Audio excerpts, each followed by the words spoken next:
Welcome to the weekly Bodkins Sports Wrap-Up. Welcome back to the weekly Bodkins Sports Wrap-Up Show. All right, so let's get to it. We're going to start with the NFL as always.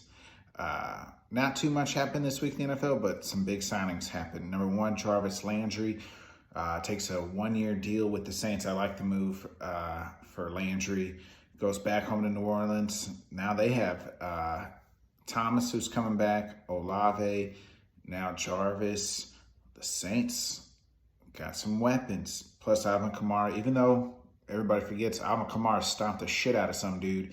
And the NFL hasn't said anything, whether he's going to be investigated, suspended. Nobody really knows right now. But we do know that they got a lot of weapons in New Orleans. Speaking of New Orleans, is Drew Brees coming back?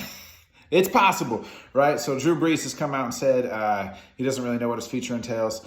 He's allegedly leaving NBC because he wants to call games, so he might be going to Fox. He even said he might come back and play football. Drew Brees is looking at that Saints offense thinking, think I can do something here with my 44-year-old arm. But remember, Drew, the last time we seen you, you couldn't throw the ball 5 yards. You and Ben Roethlisberger were the same. Difference is you quit out 1 year early and retired 1 year early. But, I mean, Brees couldn't sling it anymore. I don't really think he's coming back. But that's the rumor. So, anyway, I like the Landry signing. Also in the NFL news, Jair Alexander, the Packers corner, he is signing an extension. It makes him the highest paid corner annually right now in the league. Obviously, the next guy will top that and the next guy. But anyway, Jair getting a nice extension, big for the Packers. Shows that I think this is how the Packers are going to win. They're going to have a really good defense, and they're going to run the football this year. So that's how that'll go, I believe, for the Packers. But nice signing, Jair. They're extending him, showing people, hey, we are spending money. Everything that this Aaron Rodgers took, all this cap space, is full of malarkey. It's full of bullshit. They asked Davante to come back. That we're going to pay him more than what the Raiders were, and he still said peace out. So remember that, folks, next time you guys are trying to trash Aaron Rodgers. So that kind of wraps up the NFL. Now we'll get to the NBA, which obviously I told y'all, Celtics in 7. They wrapped it up this weekend over the Bucks. The Eastern Conference Finals start Game 1 tonight. Celtics will play the Heat. Now, here's how I see this series going. I love both of these teams. Remember, I had the Heat winning. I had the Celtics winning. So I had the East matchups correct every time. Now, this series is going to be tough. It's going to be gritty. It's going to be defensive-minded. But I like the Celtics in 6. I think last night I said 6, but something tells me Celtics in 7. So I'm going to go 7. Here's why. And here's why I'm going to say the Celtics. I love the Heat. They got some dogs, some absolute fucking dogs on their team, right? I mean, Jimmy Butler is the hardest working player there is in the league. The hardest working player. And he is everybody's, the American hardest working American man. That's their favorite player because Jimmy just gets so much out of he's less talented than most players. But he squeezes every ounce of energy and ounce of talent that he has. And by God, he helps his team win fucking games. They have built a culture down there in Miami. They got a team down in Miami. But here's on the flip side. Boston's got dogs too. Now, and they got the experience. Both these teams got the experience. Now, here's the thing. The Heat are just a little bit older when you look at Oladipo. You look at Jimmy Butler, Kyle Lowry, who's out in Game 1. They're out. But Boston's got some dogs. We talk about Jason Tatum. Jason Tatum showed he can score 40 every fucking night if he wanted to. Every freaking night he could score 40 if he wants to. Okay, did you see him and Giannis going back at it, back and forth? They went back and forth, back and forth, back and forth. And Tatum, and then you have Jaylen Brown, Marcus Smart, Al Horford. I just think there's just a little bit, and I mean just a little bit more talent on Boston's team. Just more talented. They're just going to be more talented. Both are dogs. And when two dogs fight, I'll take just the edge on the talent team because Tatum can go get you. Jimmy can score 30, but and it's going to take everything he's got. Tatum is a walking bucket, scoring 40. He can score 40 anytime he wants to. The only fear I have is that, Boston has been in some battles so far. They did sweep Brooklyn, but a lot of those games were close.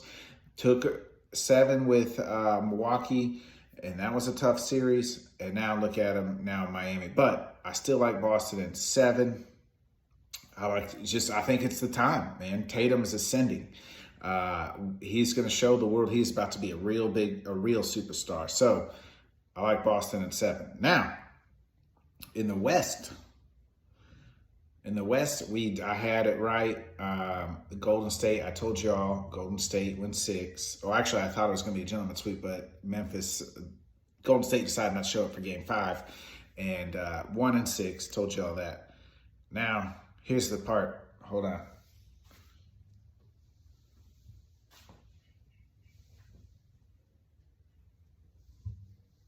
Hello?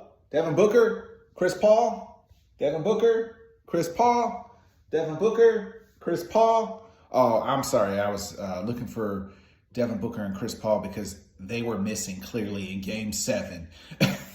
That was the worst blowout ever in a Game 7. If you missed it, the Mavs destroyed the Suns in Game 7. Luka had more points than the Suns' total team did at halftime. I've seen high school teams score more than what the Suns had in that first half, okay? So Mavs roll in Game 7. They're going to face the Warriors.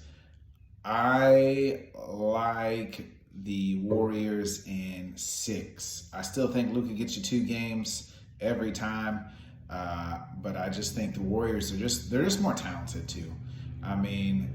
Can the Mavs continue to count on Jalen Brunson, who's been playing well? He's been balling out and he's been proving everybody wrong, but he's so up and down when and it's a proven. He's probably one of the most important players on the Mavs. Like everybody knows, Luka's going to bring it to you every night.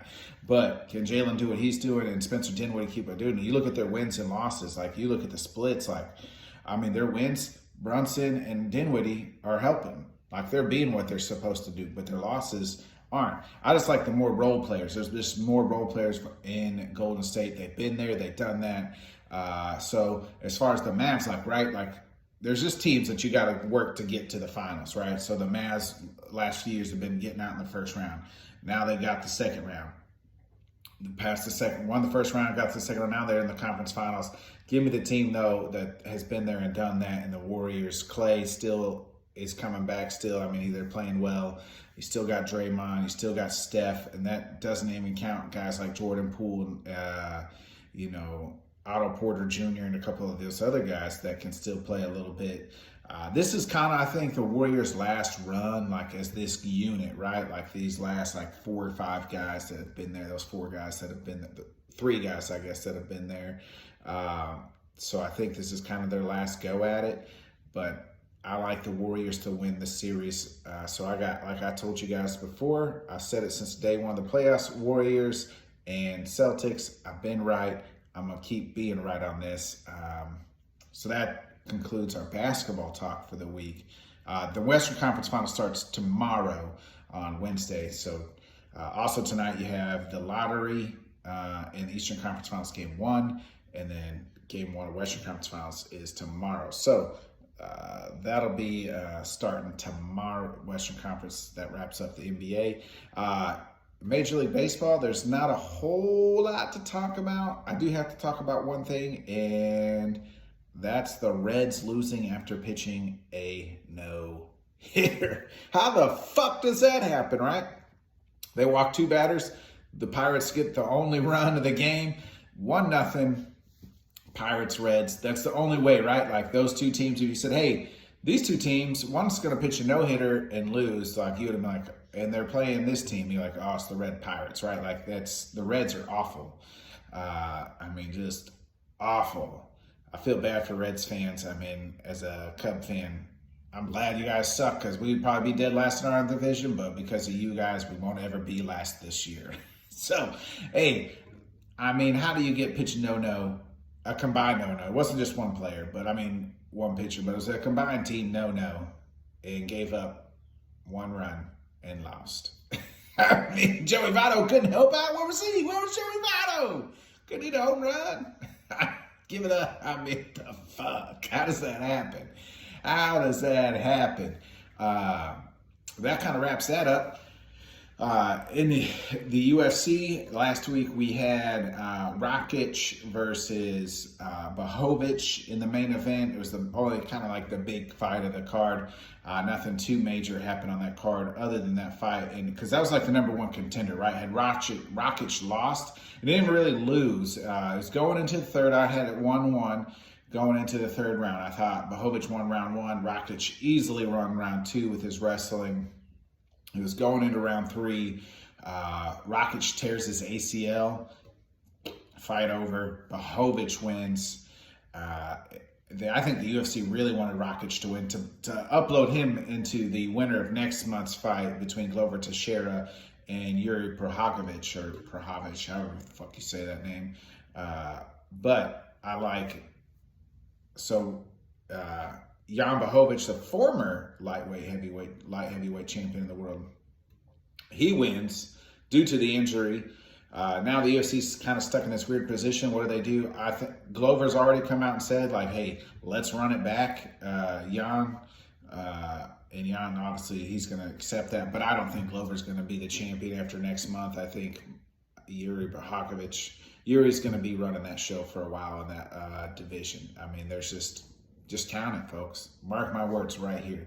Yuri Prohakovich, the guy who's got the ponytail, who looks just fucking awesome. Looks like old dude from Kickboxer, Tom Poe, with the hairdo. That's what the hairdo reminds me of.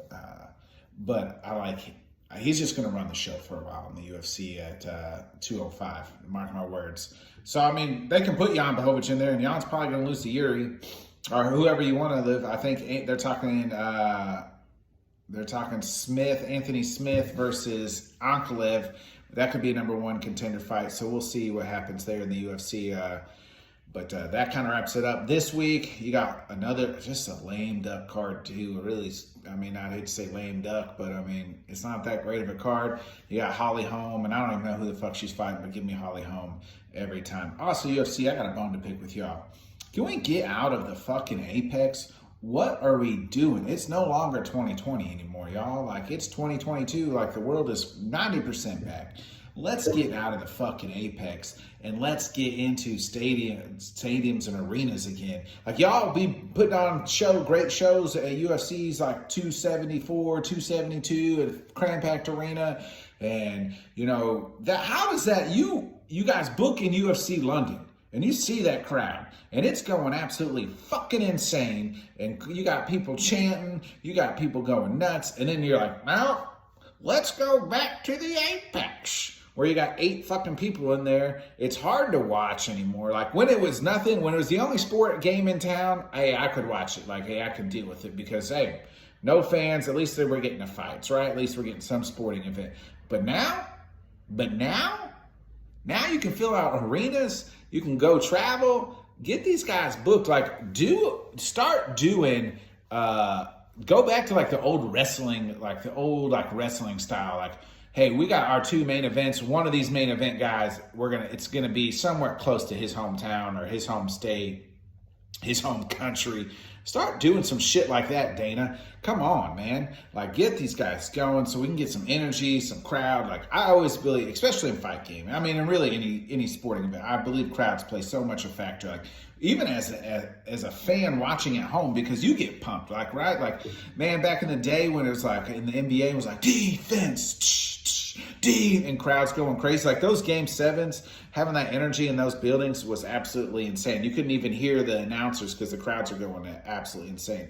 Like, get the fuck out of the Apex, UFC. We ain't trying to watch that bullshit in the Apex no more. It's such a fucking Debbie Downer. I'm tired of it. Stop saving fucking money. You don't even pay the fucking fighters anymore, hardly at all. I mean, guys are getting 12 and 12, 24,000 for a fight, and you got to win. What if you get knocked the fuck out? You're only getting $12,000. You know, who wants to do that shit? Come on, man. Come on, Dana. And then you're saving money. You're not traveling. You got these guys in the fucking Apex. Get out of here. Get the show back on the fucking road every Saturday. At least every 2 Saturdays. I don't ever want to see a show in the Apex ever again, Dana. Just saying. So that kind of wraps that up. Sorry, I went on a tangent there, but it happens. That wraps up all the major sports for the week.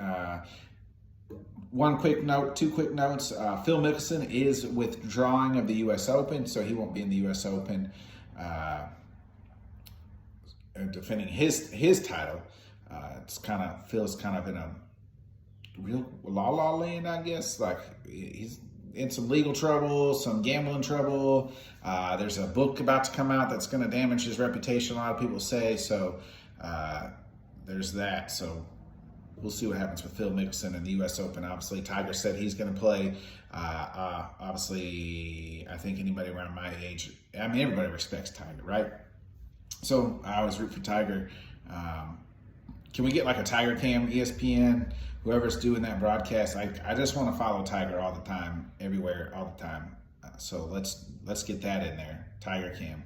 Like, I'll pay $9.99 for 5 rounds, 4 rounds, just to watch Tiger. I want to watch him go wherever he goes. He goes in the clubhouse, I want to go in the clubhouse. Wherever Tiger goes, I want to go. Like, just give me that, because like I know like there's never going to be another Tiger Woods. Like, when you're younger, you don't understand how great these guys are, and then the older you get, I feel like the more respect you get. And Tiger's been doing it for so long, and he's been out for a little while, and like, you know, had all these problems, and whether it was like mentally, physically, his own issues, whatever you want to say it. But I just want to see Tiger, and I hope he does well. Hope he makes the cut. I hope he wins it. I don't think he will, but I just like to see Tiger do well. So that kind of wraps that up. I just wanted to get that in there. I think that wraps up for this week. I appreciate y'all tuning in to the Bodkins Weekly Sports Show. I am Bodkins, and I do a sports show for the American working man, because that's who I care about, is the American working man, and that's what I am, an American working man. However that saying goes from Ted Zlezinski. I think I might use that for now on as my tagline. I've been trying to work on it. Anyway, please like, comment, subscribe, share. We'll catch y'all next week.